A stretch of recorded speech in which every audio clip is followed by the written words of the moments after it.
তো বন্ধুরা, যারা গতকালের টি-20 ম্যাচটা দেখেননি তারা অনেক কিছু মিস করে গেছেন। হ্যাঁ, ইন্ডিয়া ভার্সেস সাউথ আফ্রিকার মধ্যে যে টি-20 ম্যাচটা হয়েছিল সেটা একটা ম্যাচ না, সেটা মানে একটা রোমাঞ্চকর খেলা হয়েছে। আমরা যদি প্রথমে দেখি, সাউথ আফ্রিকা কিন্তু টস জিতে প্রথমে আগের দিনের মতন বলিংই বেছে নিয়েছে এবং যে কোনো টিমই টস জিতে এখানে বলিংয়ে বেছে নেওয়ার কথা ছিল, তারা সেটা তাই করেছে। কিন্তু ইন্ডিয়া প্রথমে ব্যাট ধরতে আসেন হচ্ছে সঞ্জু স্যামসন এবং অভিষেক শর্মা। প্রথমে বলে রাখি, রমনদীপ সিং আজকে জায়গা পেয়েছেন আবেশ খানের জায়গায় এবং তিনি টি-20তে অর্থাৎ ইন্টারন্যাশনালে প্রথম ডেবিউ ম্যাচ আজকে তিনি খেলেন। এবং তারপর যদি আমরা প্রথমে দেখি, প্রথমে কিন্তু সঞ্জু স্যামসন প্রথম 2 বলে আগের দিনের মতন কিন্তু 100 মারার পরে তার আগের দিন যেরকম বোল্ড আউট হয়েছিলেন মার্কো জনসন করেছিলেন, আজকেও সেই মার্কো জনসনকে কিন্তু আমরা সবাই দেখতে পাচ্ছি যে উনি আবার বোল্ড আউট হয়ে গেলেন। তো এখানে কিন্তু বুঝতে হবে সঞ্জু স্যামসনে কিন্তু সেই একটা দিকই কিন্তু হচ্ছে, তিনি লেগ সাইডে সরে যাচ্ছেন এবং তারপর কিন্তু ওই লেন্থের বল তিনি খেলতে পারছেন না, তো সেখানে তাকে শক্ত করতে হবে। এবং তারপর কিন্তু হালটা সামলায় হচ্ছে অভিষেক শর্মা এবং তিলক বর্মা।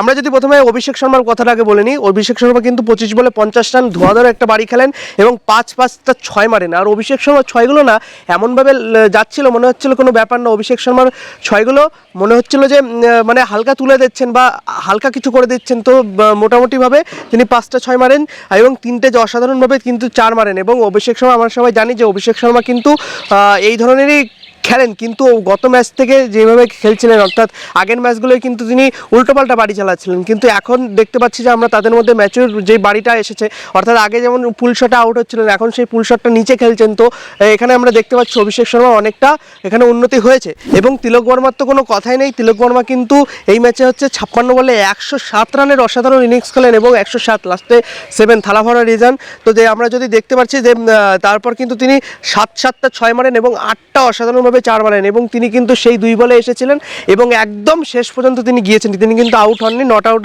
গিয়েছেন। এবং আমরা দেখতে পাচ্ছি তিলক বর্মা কিন্তু যখন এসেছিলেন তখন কিন্তু ম্যাচটা কিন্তু প্রেশার ছিল, কারণ আমরা যখন ওই মার্কো জনসন বল করছিলেন তখন কিন্তু তার বল ভালো লেন্থে আসছিল, ভালো বাউন্সে আসছিল।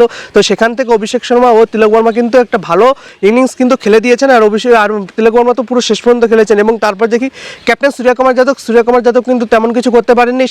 উনি গত ম্যাচে যেভাবে আউট হয়েছিলেন সেভাবে কিন্তু আবার আউট হয়ে গেলেন। তিনি অফসাইডে একটা 6 মারতে গিয়েছিলেন কিন্তু তিনি ক্যাচ আউট হয়ে যান। এবং তারপর হচ্ছে হার্দিক পান্ডিয়া এখানে আমরা বলে রাখি, হার্দিক পান্ডিয়া আর কেশব মহারাজের মধ্যে কিন্তু যে একটা মানে লড়াই মতন চলছিল, যে কেশব মহারাজ কিন্তু প্রচণ্ড তাকে বিরক্ত করছিল। আমরা যদি দেখি কেশব মহারাজ তাকে প্রথম দিক থেকেই কিন্তু তার লেন্থে বল করছিল এবং যদিও হার্দিক পান্ডিয়া 2টো 4 কিন্তু তাকে মেরেছে।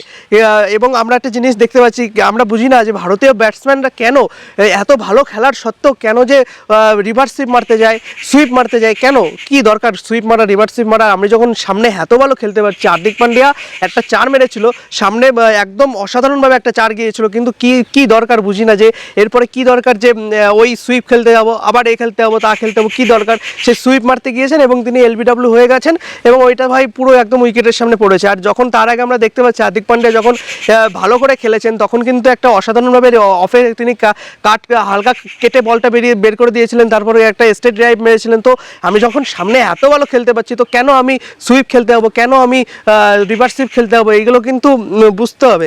এবং তারপর হচ্ছে রিঙ্কু সিং, এখানে বলে রাখি রিঙ্কু সিংয়ের কথাটা একটু বলে রাখি।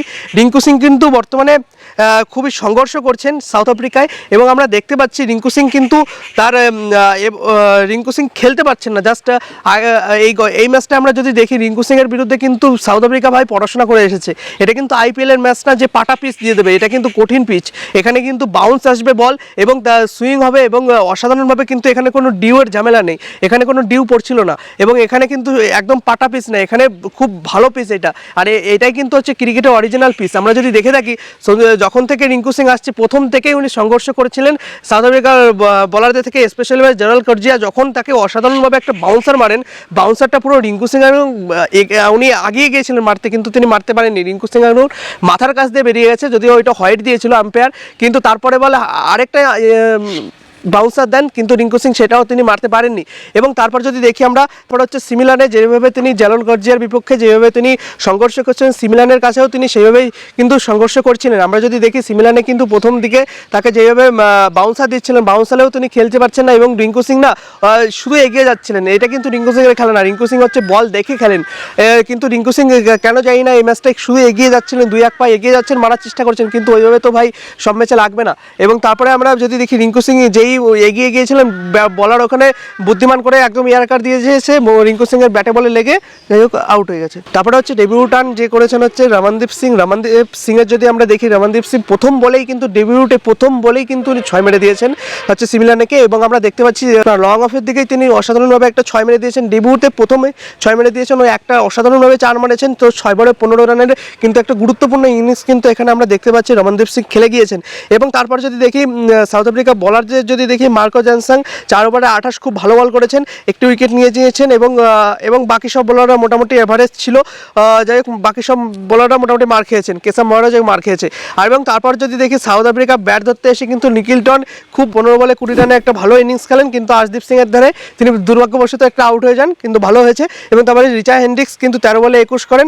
এবং তারপর হচ্ছে অ্যাডেন ম্যাকরাম কিন্তু 18 বলে 29 করেন, দুটো 6 মেরেছেন। এই একটা কথা বলে রাখি, আজকে না স্পিনারদের জন্য ডেটা ছিল না, স্পিনাররা যারাই আসছিল সবাই মার খাচ্ছিল।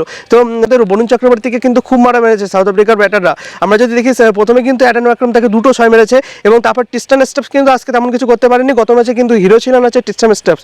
এবং তারপর হচ্ছে হ্যান্ড্রিক ক্লাসেন, সেই দানব হ্যান্ড্রিক ক্লাসেনকে কিন্তু আজ দেখা গিয়েছে, তিনি আবার কিন্তু সেই অসাধারণভাবে খেলছিলেন, 22 বলে 41 করেন এবং তিনি 4টে 6 মারেন, একটা 4। এখানে বলে রাখি এই 4টের মধ্যে 3টে 6 কিন্তু তিনি মেরেছেন হচ্ছে বরুণ চক্রবর্তীকে, তাও আবার হ্যাট্রিকে তিনি 3টে 6 মেরেছেন। একটা জিনিস বুঝতে হবে যে বরুণ চক্রবর্তী কিন্তু যখন প্রথম 6 খেলেন বাউন্সার দিয়েছে, প্রথম 6 খেয়েছে, তারপরেও আবার শর্ট বল তিনি সাইড চেঞ্জ করলেন, তারপরেও তিনি আবার শর্ট বল দিলেন, তো 3টেতে 6। কিন্তু এখানে যদি তিনি একটু অফে ফেলাতেন বা এসে ফেলাতেন তাহলে কিন্তু হ্যান্ড্রিক ক্লাসেন আউট হয়ে যেতেন। এবং তারপর যদি আমরা দেখি হ্যান্ড্রিক ক্লাসেন উইকেটটা কিন্তু নিয়েছেন হচ্ছে আশদীপ সিং। এবং ডেভিড মিলার যে 18 বলে 18, হার্দিক পান্ডিয়াই কিন্তু আবার ডেভিড মিলারের সেই উইকেটটা নিয়েছে। আমরা দেখতে পাচ্ছি হার্দিক পান্ডিয়া কি প্রথমে একটা 6 মারেন, তারপরে হার্দিক পান্ডিয়া কিন্তু অসাধারণভাবে তার উইকেটটা নিয়ে নেন। এবং হার্দিক পান্ডিয়া ক্যাচটা ধরেছেন কিন্তু আকশা প্যাটেল কিন্তু অসাধারণভাবে একটা ক্যাচ কিন্তু ধরেছেন। এবং তারপরে হচ্ছে মার্কো জ্যানসন ভাই, ইনি ম্যাচটা হচ্ছে ঘুরিয়ে দিয়েছিলেন। 17 বলে 54 রান, 4টে 4 মারেছেন এবং 5টা অসাধারণভাবে 6 মেরেছেন। এখানে সেই বরুণ চক্রবর্তীকে আবার ধরেছেন এবং স্পিনারদের মূলত তিনি মেরেছেন, এবং শুধুমাত্র স্পিনার না ভাই, ফাস্ট বোলারদেরও তিনি ভালো মতন মেরেছেন। আমরা আশদীপ সিং কিন্তু 4 ওভারে 37 রান দিয়ে 3টে অসাধারণ উইকেট তোলেন, এবং আমাদের বলতে হবে 37 রান খেয়েছেন, কিন্তু ভাই ম্যাচটা কিন্তু আশদীপ সিংই জিতিয়েছেন। লাস্টে কিন্তু আশদীপ সিং অসাধারণভাবে বল করেছেন, ইয়ারকার মেরেটেরে একদম জিতিয়ে দিয়েছে ভারতকে। 4 ওভারে কিন্তু হার্দিক পান্ডিয়া আজকে মার খেয়ে গেছেন, 50 খেয়েছেন, এবং আকশা প্যাটেল এখানে 4 ওভারে 29 অ্যাভারেজ গিয়েছেন, এমনি মোটামুটি ভালো বল করেছে। এবং বরুণ চক্রবর্তী আজকে খুব মার খেয়ে গেছেন, 4 ওভারে হচ্ছে 54 রান, 2 উইকেট তিনি নিয়েছেন, অসাধারণ 2 উইকেট নিয়েছেন। কিন্তু তিনি কিন্তু ওই যে হ্যান্ড্রিক ক্লাসেনের কাছে পরপর 3টে কিন্তু 6 খেয়েছেন। এবং তারপর হচ্ছে রবি বিষ্ণু কিন্তু 4 ওভারে 33 খেয়েছেন, রবি বিষ্ণু মার খেয়েছেন, আর রবি বিষ্ণু কোনো উইকেট আজকে নিতে পারেননি। আমরা যে বন্ধুরা, এটাই ছিল আজকের ম্যাচ। আর যারা আজকের ম্যাচ দেখেননি তারা অনেক কিছু মিস করে গেছেন। আপনাদের কি মনে হয়, সিরিজটা কি ভারত কি জিতবে? অবশ্যই কমেন্টে জানাতে ভুলবেন না। আর ভিডিওটা ভালো লাগলে লাইক, শেয়ার এবং সাবস্ক্রাইব। তো বন্ধুরা, আজকের জন্য এইটুকুই। দেখা হচ্ছে আরেকদিন আরেকটি ভিডিওতে। ততক্ষণের জন্য ভালো থাকুন, সুস্থ থাকুন এবং ক্রিকেট দেখতে থাকুন। ধন্যবাদ।